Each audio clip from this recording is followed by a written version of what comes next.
At that time Herod the Tetrarch heard the reports about Jesus, and he said to his attendants, "This is John the Baptist. He has risen from the dead. That is why miraculous powers are at work in him." Now Herod had arrested John and bound him and put him in prison, because of Herodias, his brother Philip's wife. For John had been saying to him, "It is not lawful for you to have her." Herod wanted to kill John, but he was afraid of the people because they considered John a prophet. On Herod's birthday, the daughter of Herodias danced for the guests and pleased Herod so much that he promised with an oath to give her whatever she asked.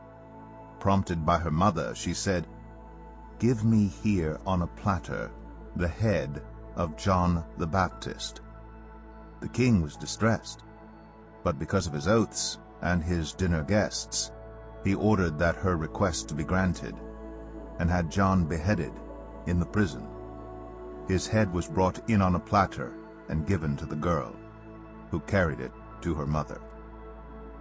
John's disciples came and took his body and buried it. Then they went and told Jesus. When Jesus heard what had happened, he withdrew by boat privately to a solitary place. Hearing of this, the crowds followed him on foot from the towns. When Jesus landed and saw a large crowd, he had compassion on them and healed their sick.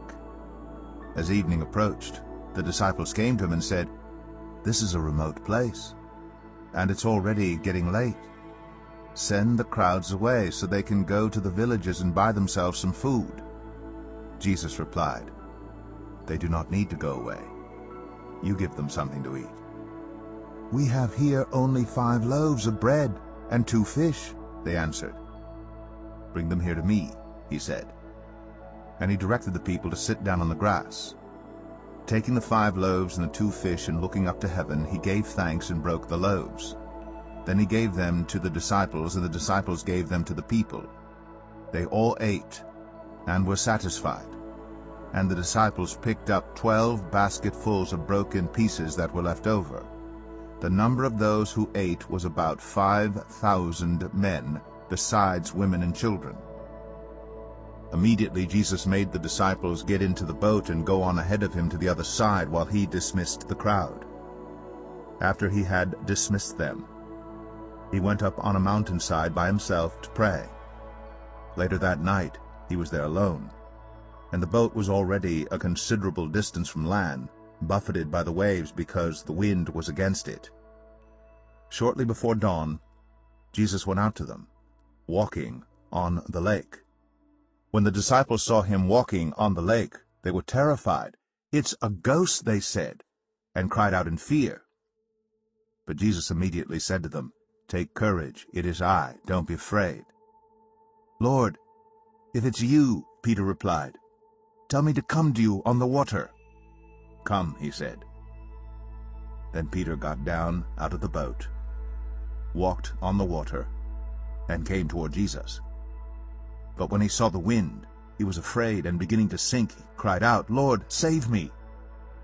Immediately Jesus reached out his hand and caught him. "You of little faith," he said, "why did you doubt?" And when they climbed into the boat, the wind died down. Then those who were in the boat worshipped him, saying, "Truly, you are the Son of God." When they had crossed over, they landed at Gennesaret. And when the men of that place recognized Jesus, they sent word to all the surrounding country. People brought all their sick to him, and begged him to let the sick just touch the edge of his cloak. And all who touched it were healed.